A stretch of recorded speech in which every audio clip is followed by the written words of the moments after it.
চাঁদপুরে হামের প্রকোপ ও টিকাদান কর্মসূচির খবর জানাতে যুক্ত হচ্ছেন সহকর্মী ইব্রাহিম রনি। ইব্রাহিম, হামের উপসর্গ নিয়ে নতুন কোনো রোগী কি হাসপাতালে ভর্তি রয়েছে? চিকিৎসকরা কি পরামর্শ দিচ্ছেন?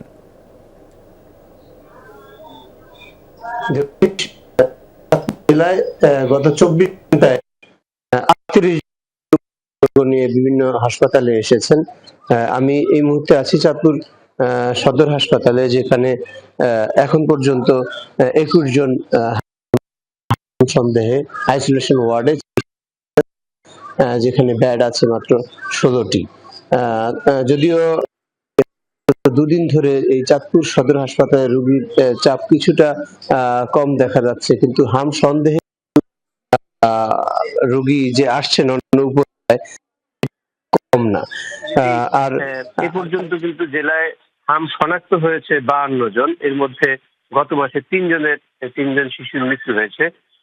তো টিকাদানের কথা যেমনটি ডাক্তাররা জানিয়েছেন যে জেলায় কিন্তু 72,000 শিশুকে হামের টিকা দেওয়ার টার্গেট নেওয়া হয়েছে। চাঁদপুর সদর এবং হাইমচর উপজেলায় প্রতিদিনই সকাল 8টা থেকে বিকেল 4টা পর্যন্ত জেলার 488টি টিকা কেন্দ্রে হামের টিকা দেওয়া হচ্ছে। অভিভাবকরা তাদের বাচ্চাদেরকে টিকা দিতে নিয়ে আসছেন। টিকা দিতে পেরে তারা কিন্তু কিছুটা স্বস্তি প্রকাশ করেছেন যে যেন তাদের শিশুরা আসলে হামের থেকে দূরে থাকতে পারে। আরেকটি বিষয়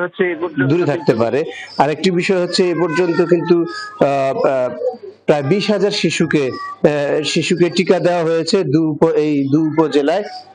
চিকিৎসকরা যেমনটি জানিয়েছেন যে যদি শিশু নেতিয়ে পড়ে বা অজ্ঞান হয়ে যায় হামের উপসর্গের সঙ্গে, তাহলে দ্রুততম সময়ের মধ্যে নিকটস্থ স্বাস্থ্য কমপ্লেক্সে নিয়ে আসার জন্য। এই ছিল চাঁদপুর থেকে সর্বশেষ। দেবাশিস। ধন্যবাদ ইব্রাহিম যুক্ত হবার জন্য।